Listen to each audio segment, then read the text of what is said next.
At lumipas ang 1 linggo ng 3 sa penthouse suite. Halos ganoon ang nangyari. For most of the day, hinikayat ni Madam Yasmin si Tricia na gumala sa hotel complex. Walang choice si Tricia kung hindi sumunod. At habang nasa coffee shop si Tricia o nagwi-window shopping, o kaya'y nag-swimming o naka-standby lang sa poolside, alam niya kung ano ang pinagsasaluhan ng amo at ng mister niya. That was terrible to bear. Kahit sinong babae na mapalugar sa sitwasyon ni Tricia, mamamatay sa selos at hinanakit. Naisip niyang paroonan si Arlene sa trabaho. Gusto niyang ihinga rito ang pagdurugo ng kanyang puso. Pero very specific ang instruction ni Madam Yasmin. Huwag na huwag siyang lalabas ng hotel complex. Bawal siyang lumayo sapagkat baka biglang maisipan ng among lalaki na mag-drop by sa penthouse suite. Hindi naman iyon nangyari. Nang huling araw nila roon ay sinundo sila ni Rashid Zahir. That did not surprise Madam Yasmin. Iyon ang usapan nito at ng mister.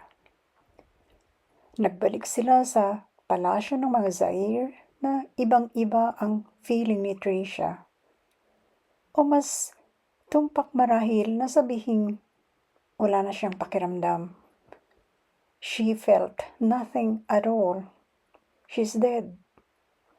Tumitibok lang ang puso, ngunit ang katotohanan ay patay na siya. Ano ka ba? Huminahon ka naman, Tricia. Paano ko malalaman ang problema mo kung iiyak ka lang dyan? Ang ate Karen yon ni Tricia. Nag-long distance call si Tricia sa ate Karen niya sa kanilang lalawigan. Ito bale ang tagatanggap ng inireramit niyang pera sa Pilipinas at siyang nag-aalaga sa may edad na nilang magulang. Magkatabi lang ang bahay ng ate niya na pamilyado na at ng nanay nila. Kasi, pahikming sagot ni Tricia, ang sakit talaga ate.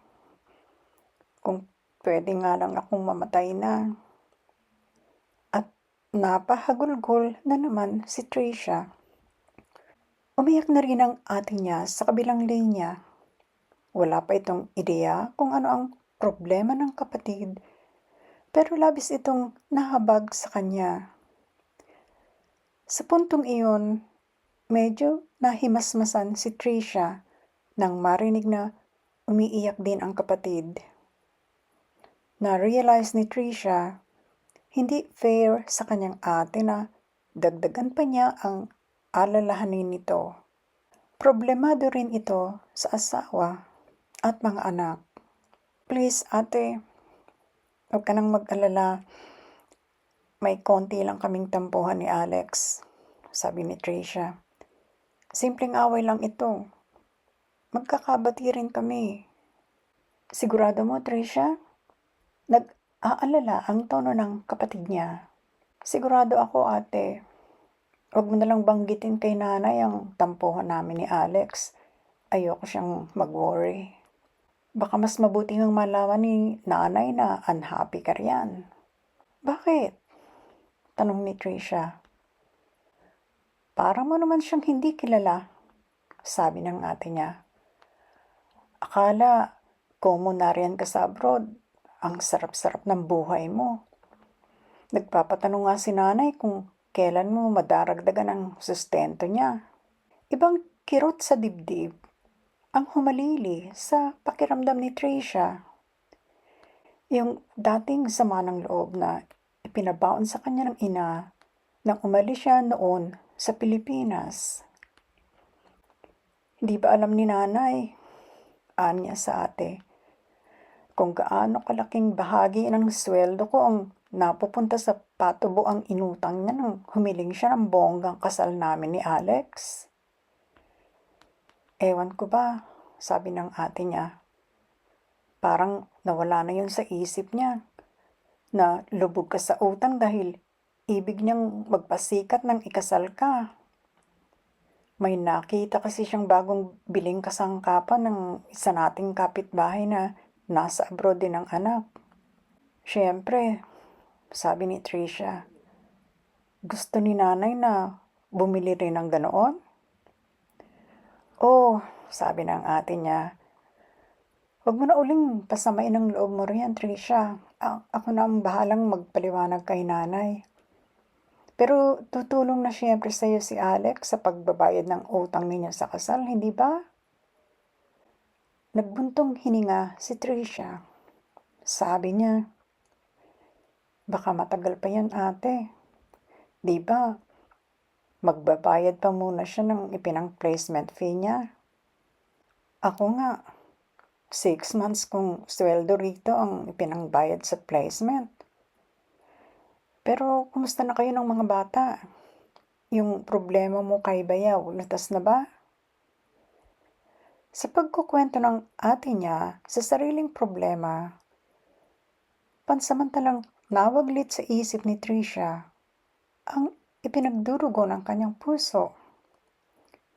Pero natural, pagkababa niya sa telepono, balik ang dati niyang pakiramdam na kahit humihinga siya, ay hindi naman siya talaga buhay.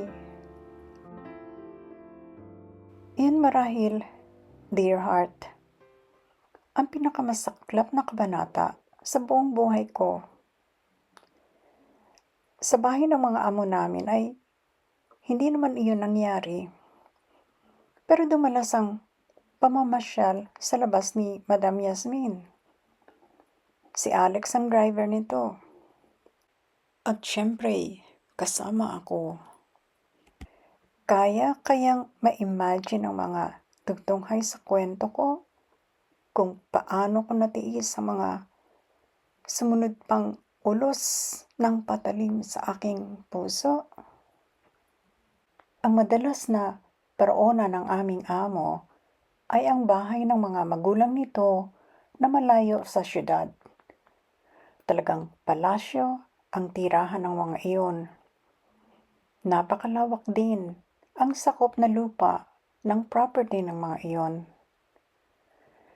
Nang una kaming pumunta roon, pinatigil ni Madam Yasmin ang limousine sa isang kubling bahagi ng property. Makapal ang mga puno roon at ornamental plants. May mga water fountains din na para sa akin ay ultimate luxury. Sa bansang ang tubig ay napaka-expensive.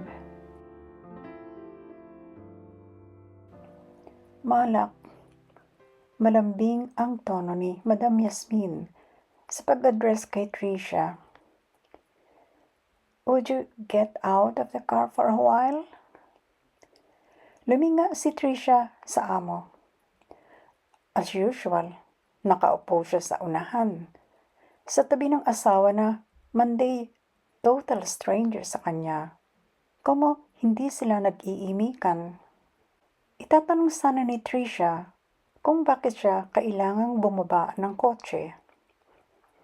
Pero pagkakita niya sa ekspresyon nito, nagkagatlabi na lang si Tricia. Alam na niya ang sagot sa itatanong niya sana. She got off the limousine quietly. Narinig niyang inutusan ng amo si Alex na lumipat ito sa backseat. Como maaga pa noon at ang kasalukuyang klima ay hindi pa napakainit, okay lang na nasa labas. Tinungo ni Tricia ang likod ng pinakamalagong puno. Doon siya sumandal. Pero pamaya-maya'y padaos-dos siyang napaupo sa lupa. Narinig niya ang pag-ingit ng kotse. Umuuga iyon sa gawing likuran. Alam na niya ang ginagawa ng asawa niya sa kanilang amo. Dumalaw naman ito sa mga magulang. Pero on the way back, pinatigil na naman ng amo ang kotse sa lugar kung saan sila tumigil ng umagang iyon. Malak, masuyo uli nitong sabi kay Trisha, "Please." Pinabababa nito si Trisha para muli nitong matikman ang kanyang mister. Sukdulan ang sakripisyong tinitiis ni Trisha. Ngunit darating sa puntong hindi na niya iyon makakaya at magpapasya siyang isumbong ang kataksilan ng amo sa mister nito. Ngunit malabo ninyong mahulaan ang magiging resulta niyon kay Trisha. Abangan.